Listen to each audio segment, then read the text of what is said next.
Hi, I'm Mark Davis with PAR. Welcome to PAR Tuesday News Review for May 24th. PAR TNR is your news about issues that are important to IDA providers in our community.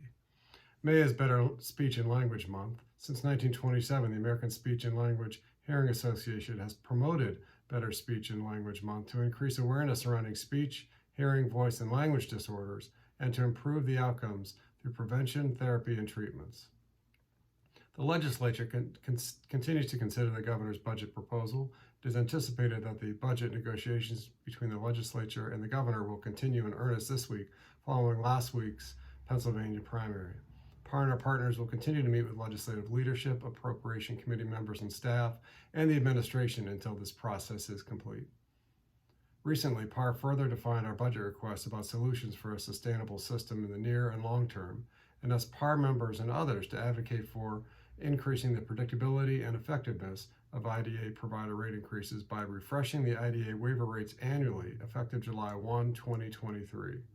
PAR is also asking for a one-time relief funding of 1 year at 8.5% that will total $205 million in state funds and then would be increased by the federal match. This funding would function as a bridge to the first annual rate revision.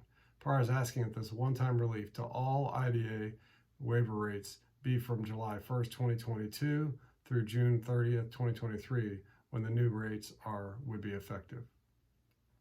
PAR is concerned about providers' ability to remain viable over the next year. As of April 2022, the 12-month rate of inflation is 8.3%, meaning all costs continue to rise, and any increase less that rate of inflation would be inadequate. IDA provider rates from last year are already lagging behind the current increase in costs. Not only providers, but DSPs are heavily affected by inflation. For example, food at home was up 10.8% over the same time period. Gasoline is up 43.6%. Used cars and trucks are up 22.7%, and rent is up 11% in this year alone. Rates that do not remain consistent with rising rate of inflation force IDA providers deeper into a financial crisis and threaten access to critical services for Pennsylvanians with IDA and their families. IDA providers cannot simply raise their prices to meet the demand of rising inflation as other companies do. IDA providers are limited by the rates approved by the state and federal governments. Without relief funding that meets or exceeds the rate of inflation, the IDA system will lose more ground to inflation, jeopardizing the future of critical services. PAR is advocating for other components to have a more sustainable system as well.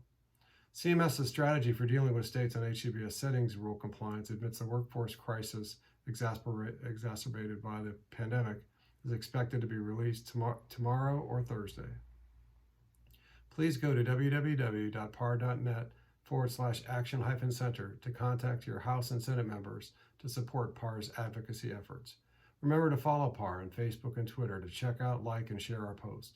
Be sure to tag Governor Wolf and your state and federal legislators to help spread our message. Thanks for watching TNR. Stay safe, everyone, and we'll see you next week. Thank you.